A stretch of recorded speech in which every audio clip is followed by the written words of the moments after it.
আজকে আমরা ইতিহাসের অন্য আরেকটি গুরুত্বপূর্ণ টপিক মাউন্টব্যাটেন প্ল্যান বা মাউন্টব্যাটেন পরিকল্পনা সম্পর্কে আলোচনা করব, যেটা হয়েছিল 1947 খ্রিস্টাব্দে।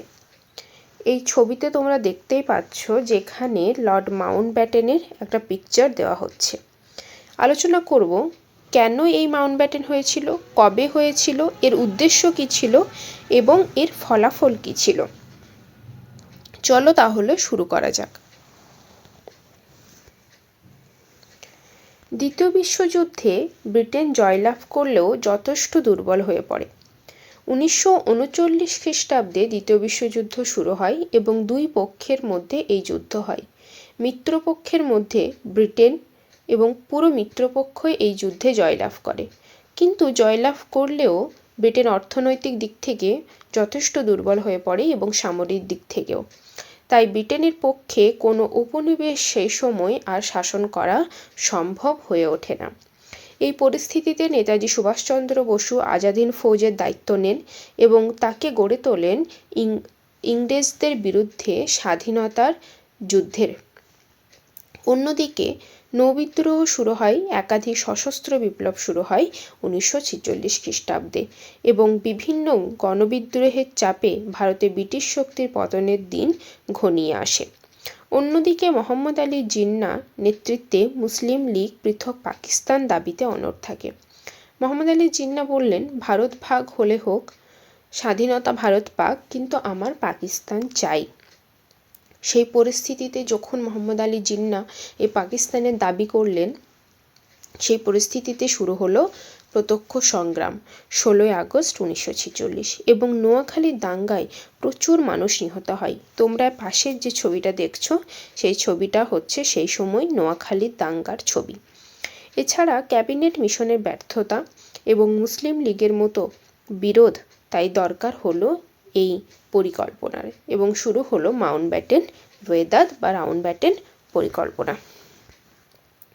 এই পরিকল্পনাকে আমরা কি বলে থাকি? The plan that changed India for ever. এমন একটা প্ল্যান যেটা ইন্ডিয়াকে পুরোপুরিভাবে চেঞ্জ করে দিয়েছিল। সেটা ভৌগোলিক আকারের দিক থেকে হতে পারে, সামরিক দিক থেকে, অর্থনৈতিক দিক থেকে, রাজনৈতিক দিক থেকে তো বটেই। এরকম ভয়াবহ পরিস্থিতিতে প্রধানমন্ত্রী ব্রিটেনের ক্লিমেন্ট এটলি, এটা এটলি হবে, ভারতীয়দের হাতে ক্ষমতা হস্তান্তরের সিদ্ধান্ত নেন। এ বিষয়ে বড়লাট লর্ড মাউন্টব্যাটেন ভারত বিভাজন ও ক্ষমতা হস্তান্তরের বিষয়ে একটি পরিকল্পনা ঘোষণা করেন 3 জানুয়ারি 1947, যেটা মাউন্টব্যাটেন পরিকল্পনা বা রোয়েদাদ নামে পরিচিত। তিনি কে ছিলেন? তিনি ছিলেন ব্রিটেনের রূপকার রাজকুমার। বলা বাহুল্য এখানে যে মাউন্টব্যাটেন তিনি একেবারেই ভারত সম্পর্কে অজ্ঞাত ছিলেন। তাই ব্রিটেন থেকে এমন একজনকে আনা হচ্ছিল যার ভারতের ভৌগোলিক সীমানা সম্পর্কে কোনো রকমের কোনো আইডিয়া নেই। তিনি ভারতের ভালো খারাপ কিছুই বোঝেন না, যাতে এখানে কোনো বায়াসনেস ছাড়াই ভারতে একটা লাইন টানা হয় বা ভারত বিভাজন করা হয়। তাই মাউন্টব্যাটেনকে ডাকা হয় ব্রিটেন থেকে। 18 জুলাই ব্রিটিশ পার্লামেন্ট ভারতের স্বাধীনতা আইন পাশ করে। এ আইন অনুসারে 1947 15 আগস্ট ভারত স্বাধীনতা লাভ করে এবং ঐক্যবদ্ধ ভারত ভাগ হয়ে ভারত ও পাকিস্তান নামে দুটি পৃথক রাষ্ট্রের সৃষ্টি হয়। তাহলে 3 জুন পরিকল্পনা গ্রহণ করা হচ্ছে, আইন পাশ হচ্ছে 18 জুলাই এবং 15 আগস্ট ভারত স্বাধীন হয়। মাউন্টব্যাটেন পরিকল্পনার মূল খসড়াটি রচনা করেছিলেন কে এবং তার উপদেষ্টা কে ছিলেন? ভিপি মেনন। মাত্র 73 ডেজ, 73 দিনের মধ্যে ভারত স্বাধীন হয়ে যায়। কিন্তু এই যে ভারত স্বাধীন হলো তার ফলাফলই ছিল দেশভাগ এবং তার ফলে যে ভয়াবহ পরিস্থিতির সৃষ্টি হয় ভারতবর্ষে, যে কারণে ভারতকে অনেক ভোগান্তি পেতে হয়। কি বলা হয়েছিল এই মাউন্টব্যাটেন পরিকল্পনায়? বলা হলো যে দেশ যেহেতু ভাগ হবে তাই দুই পরিস্থিতিতে দেশটা ভাগ করা হবে। একটা হচ্ছে মুসলিম প্রাধান্য বা মুসলিম প্রধান দেশ, যেটার নাম দেওয়া হয় পাকিস্তান। কে কে ছিল এখানে পাকিস্তানে? তোমরা নামটা দেখো, খেয়াল করো। PAK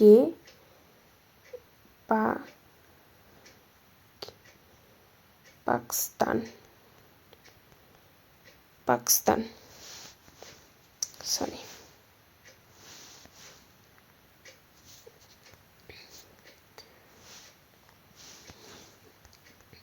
পাকিস্তান।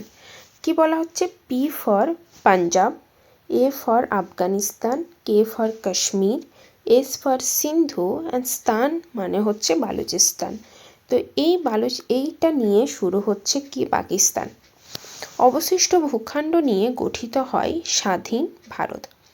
বাংলা ও পাঞ্জাব কোথায় থাকবে, কোন ডোমিনিয়নের সঙ্গে যুক্ত হবে, সে কারণে নির্ধারিত হয় একটি লাইন বা কমিশন, যেটা নেতৃত্ব দিয়েছিলেন কে? স্যার র্যাডক্লিফ, এবং যাকে বলা হচ্ছে র্যাডক্লিফ লাইন। যে এই যে মানে বাংলা, এখানে যে তোমরা বাংলাকে দেখতে পাচ্ছ, এই যে বাংলা এবং পাঞ্জাব, এই পাঞ্জাবের এইখানে এই যে পাঞ্জাব ম্যাপে তোমরা দেখো, এটা কার সঙ্গে যুক্ত হবে? এই বাংলা এবং পাঞ্জাব, যে কারণে একটা লাইন টেনে দেওয়া হয়। এবং দেখো এই যে লাল রঙের এই লাইনটা তোমরা দেখতে পাচ্ছ,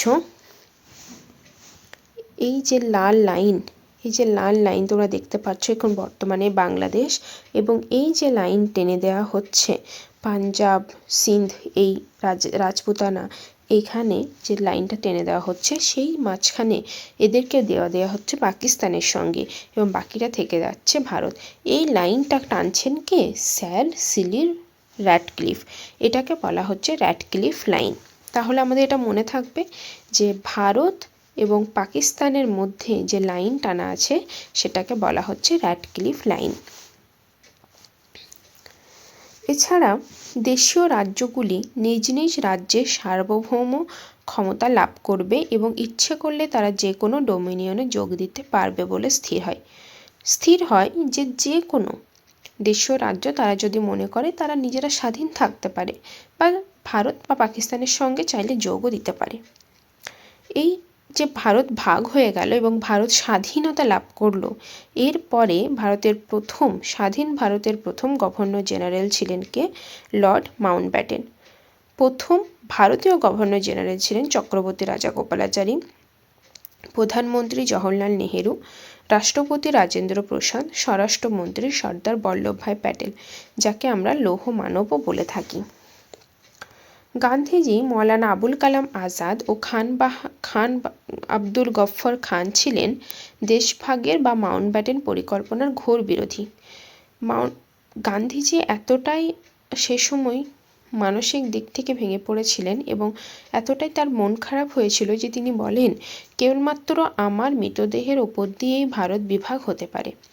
জিন্নাহ অখণ্ড বাংলা ও পাঞ্জাবকে পাকিস্তানের সঙ্গে অন্তর্ভুক্ত করার স্বপ্ন বাস্তবায়িত হয়নি।